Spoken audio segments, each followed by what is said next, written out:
बिहार कृषि विश्वविद्यालय सबौर के अष्टम दीक्षांत समारोह में उपस्थित बिहार के माननीय राज्यपाल श्री आरिफ मोहम्मद खान साहब, माननीय ग्रामीण विकास विभाग के माननीय मंत्री श्री श्रवण बाबू, कुलपति बिहार कृषि विश्वविद्यालय सबौर के डॉक्टर DR सिंह जी, पूर्णिया विश्वविद्यालय के VC प्रोफेसर विवेकानंद सिंह जी, माननीय विधायक गोपाल मंडल जी, पवन यादव जी, ललित मंडल जी, जिलाध्यक्ष संतोष जी, रावत एंड चौंगू साहब, प्रधान सचिव माननीय राज्यपाल महोदय के कुल सचिव डॉक्टर मिनाजुल हक साहब, सभागार में उपस्थित सभी विश्वविद्यालय परिवार से जुड़े महानुभाव, छात्र छात्राओं, प्रेस मीडिया के बंधुओं, आज बिहार कृषि विश्वविद्यालय सबौर के इस पवित्र दीक्षांत समारोह में आप सभी के बीच उपस्थित होने का अवसर मिला और माननीय राज्यपाल महोदय के द्वारा डिग्रियों का जो वितरण आपके वर्षों की तपस्या, समर्पण और संकल्प का उत्सव है, जिसे हमारे होनहार छात्र छात्राओं ने अपने अथक परिश्रम से अर्जित किया है। आप सबके उज्जवल भविष्य की हमारी शुभकामना, बधाई। आज आप उस क्षेत्र में जो प्रकृति का सबसे अनुपम उपहार है और जहां चमत्कार होता है, कोई भी ऐसा क्षेत्र नहीं है जहां एक बीज डालें और अनेक बीज उत्पन्न हो। ये प्रकृति का वरदानी क्षेत्र है और प्रकृति के इस वरदानी क्षेत्र में मैं आपको कहना चाहूँगा कि आज ये सृष्टि के साथ जो हमारी प्रकृति में वृष्टि हुआ और उसके बाद जिस कृषि एग्रीकल्चर का वरदान हमें मिला, उस पर मेरा कल्चर बना और मेरे देश का सारा कल्चर इस एग्रीकल्चर पर निर्भर करता है। और जब हमारा एग्रीकल्चर पर कल्चर है तो आप समझ लें कि हमारी जीवनता, इससे जुड़ाव कितना निकट का है। और अब कृषि के अंदर, एग्रीकल्चर के अंदर हम अपनी भाषाओं को सरलता, सुलभता और सुगमता के साथ जो अन्नदाता है उसके निकट पहुंचा दें। अब बिहार की धरती है तो बिहार के धरती पर भी हम हिंदी तो बोलते हैं पूरे उत्तर भारत से लेकर पूरे देश में राष्ट्रभाषा के रूप में, लेकिन हमारे पूरे अलग अलग क्षेत्र के बैठे हैं। आज उत्तर प्रदेश में त्रिवेणी का संगम है,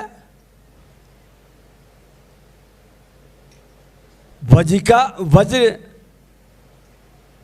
ब्रिज की भाषा है, अवधी है और भोजपुरी है।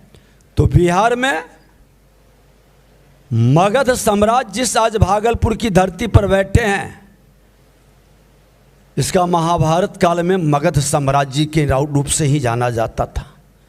बाद में अंग राज्य के रूप में, अंग प्रदेश के रूप में ये बना। चंपापुर के नाम से भी, चंपा नगरी के रूप में भी ये विख्यात है। तो हम मगध की भाषा, मिथिला की भाषा, बजिका, अंगिका और भोजपुरी, ये पंचामृत हमारे किसानों के मन के अंदर हमारे भावनाओं को, तकनीक को और हम जो ज्ञान प्राप्त किए हैं उन तक पहुंचा सकते हैं और इसको हम आगे बढ़ा सकते हैं। आज आपको बता दें कि सबौर की यह पावन धरती गंगा के तट पर बसी केवल फसलों की खेती का केंद्र नहीं है, बल्कि ज्ञान, विज्ञान एवं परंपरा के बीज बोने वाले पवित्र भूमि है। 1908 में स्थापित इस विश्वविद्यालय ने न केवल बिहार बल्कि समस्त भारत को कृषि के क्षेत्र में एक नई दिशा प्रदान की है। मुझे गर्व है कि यह संस्थान आज NAAC द्वारा A ग्रेड प्राप्त कर चुका है। आचार्य नरेंद्र देव विश्वविद्यालय में भी हमें अभी हाल फिलहाल ही जाने का मौका मिला था, उसको A++ मिला। और हमारी ख्वाहिश है कि हम उस क्षेत्र में हमारी भी गिनती हो, इसको लेकर के और आगे बढ़ने का हमारा प्रयास सतत बना रहे। हम इस क्षेत्र में अनुसंधान, तकनीकी प्रसार और स्टार्टअप ने बिहार को वैश्विक मंच पर गौरवान्वित किया है। और ये गौरव आप उस नारा को याद कर लें कि हमारे एक पूर्व प्रधानमंत्री जो जमीन से जुड़े थे, श्रद्धेय लाल बहादुर शास्त्री जी ने नारा क्या दिया था? जय जवान जय जवान। और हमारे श्रद्धेय अटल बिहारी वाजपेयी जी ने क्या जोड़ा? जय जवान जय किसान जय विज्ञान। और हमारे देश के प्रधानमंत्री नरेंद्र मोदी जी ने इसमें क्या जोड़ा? जय अनुसंधान। तो जय अनुसंधान की जरूरत है। ये अनुसंधान हमारे जिस धरती को हम माता कह के बुलाते हैं, हम नारा लगाते हैं ना, भारत माता की। जब ये नारा बुलंद करते हैं तो इस राष्ट्र को जब हम माता के रूप में बुलाते हैं तो इस राष्ट्र के, इस धरती पर जन्म लेने वाला किसी जाति, धर्म, क्षेत्र, भाषा का, वो हमारी माता का संतान है। उसका उत्थान और कल्याण हमारा ध्येय है। और इस ध्येय की पूर्ति के लिए हमको आपको मिलकर के अनुसंधान के द्वारा आत्मनिर्भरता की ओर बढ़ना है। अपनी माटी को, अपनी माँ के इस भूमि को हम रासायनिक केमिकल से बर्बाद नहीं होने देंगे। हम प्रकृति से जोड़ेंगे, प्राकृतिक खेती की परंपरा में नए तकनीक को जोड़ेंगे, नए माहौल को खड़ा करेंगे, नए माहौल के साथ हम आगे बढ़ेंगे। हमारे यशस्वी प्रधानमंत्री नरेंद्र मोदी जी का सपना है कि 2047 तक विकसित भारत बनाने का। इस सपन को संकल्प में हम लेंगे और आगे बढ़ेंगे। कृषि क्षेत्र की भूमिका आज सर्वोपरि है। बिहार सरकार ने अपने कृषि रोड मैप के 3 चरणों के माध्यम से किसानों के जीवन और खेती को समृद्ध करने की दिशा में ठोस कदम उठाए हैं, जिसका विस्तार से हमारे माननीय पूर्व वक्ता माननीय मंत्री श्रवण बाबू ने बताया। हम चौथे कृषि रोड मैप को पूरे जो 2023 से 28 का लक्ष्य तय किया गया है, समर्पण के साथ लागू कर रहे हैं, जिसका लक्ष्य है बिहार की मिट्टी को और समृद्ध करना, किसानों की आय को दुगना करना और खेती को आधुनिक तकनीक से जोड़ना। मुझे गर्व है कि बिहार कृषि विश्वविद्यालय ने इस दिशा में अभूतपूर्व योगदान दिया है। 44 उन्नत किस्मों के विकास ने हमारी फसलों को नई पहचान दी है। 71 से अधिक प्रदर्शन तकनीकों ने किसानों के खेतों को न केवल उपजाऊ बनाया है बल्कि उनके जीवन को भी समृद्ध किया है। मखाना, लीची, अदरक, अरहर जैसे क्षेत्र में शोध ने बिहार को राष्ट्रीय वैश्विक मंच पर अग्रणी स्थान दिलाया। ये केवल आंकड़े नहीं है बल्कि हमारे वैज्ञानिकों की तपस्या, किसानों की मेहनत और हमारी नीतिगत प्रतिबद्धता का जीवंत प्रमाण है। मैं विशेष रूप से आभार व्यक्त करना चाहता हूँ इस विश्वविद्यालय के कुलपति महोदय, सभी शिक्षकों, शोधकर्ताओं और उन 54 वैज्ञानिक दलों को जिन्होंने 2872 गाँव में जाकर किसानों को वैज्ञानिक के गुर को सिखाया।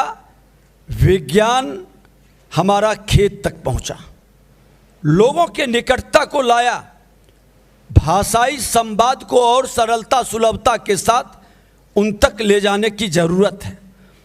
आज विश्वविद्यालय द्वारा हासिल किए गए 20 पेटेंट और जीआई टैग के प्रयासों ने बिहार की पहचान को वैश्विक स्तर पर सशक्त किया है।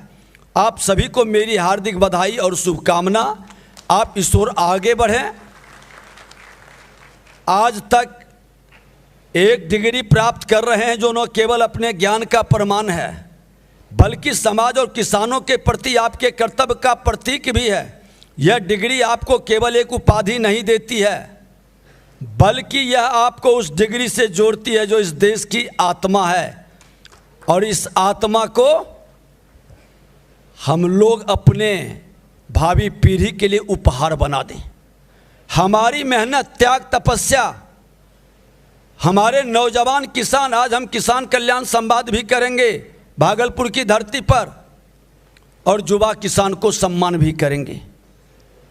नए पीढ़ी को एग्रीकल्चर से जोड़ने की ज़रूरत है। मैं आपसे कहना चाहूँगा, जहाँ भी जाएं बिहार का गौरव बढ़ाएं। जो ज्ञान आपने यहाँ अर्जित किया है उसे खेतों तक पहुँचाएं। कभी भी किसान का हाथ न छोड़ें, क्योंकि वही इस देश की असली रीढ़ है। 76% आबादी एग्रीकल्चर से जुड़ा है और बिहार में तो 93% लोग लघु सीमांत किसान हैं, जो छोटे जोतदार हैं, जिसकी उपज को, आमदनी को हम अगर जो बढ़ा देंगे, हमारे युवा आकर्षित होंगे, बदलेगा, रोजगार का अवसर बढ़ेगा, विकसित बिहार बनेगा। और आपके सामने चुनौतियां होगी, लेकिन मुझे विश्वास है कि आप अपने ज्ञान, नवाचार, नैतिक मूल्यों के पल पर हर बाधा को पार करेंगे। आप बिहार के माटी के सच्चे सपूत हैं और मुझे पूर्ण विश्वास है कि आप कृषि को न केवल एक व्यवसाय बल्कि एक गौरवशाली मिशन बनाएंगे। मैं आप सभी को उज्जवल भविष्य की शुभकामना देता हूं। युवाओं को कृषि के क्षेत्र में आकर्षित करने के लिए आपके त्याग, तपस्या और आपके लगन का प्रभाव निश्चित तौर पर पड़ेगा। मैं एक और आग्रह करूंगा कि आंकड़ा पर सिर्फ निर्भर न रहेंगे। आंकड़ा हमारी चुनौती को समाप्त नहीं कर सकता, लेकिन हमारे जो अन्नदाता हैं, जो मौसम के अनुकूल अपने अनुभव को ग्रहण किया है, उसके निकट भी जाएं, उससे संवाद करें, संपर्क करें। उनका अनुभव आंकड़ा से ज़्यादा सटीक बैठता है। आंकड़ा और अनुभव का दोनों का समन्वय हम जब बनाएंगे, परंपरा और नए तकनीक के बीच समन्वय बनाएंगे, तो निश्चित तौर पर मेरी परंपरागत खेती नए तकनीक के साथ हमारा आगे बढ़ेगा। जैविक खेती के साथ प्राकृतिक खेती, जो हमारे प्रधानमंत्री, बिहार के मुख्यमंत्री नीतीश कुमार जी का दोनों का इच्छा है कि हम एग्रीकल्चर के क्षेत्र में आत्मनिर्भरता के साथ वसुधैव कुटुंबकम के भाव से इस धरती पर किसी को भूखे न रहने दें, वो वातावरण बनाने के लिए भारत फिर से वह प्रसिद्धि प्राप्त करे। यही हमारी कामना है, शुभकामना है। आप आगे बढ़ें। बहुत बहुत धन्यवाद।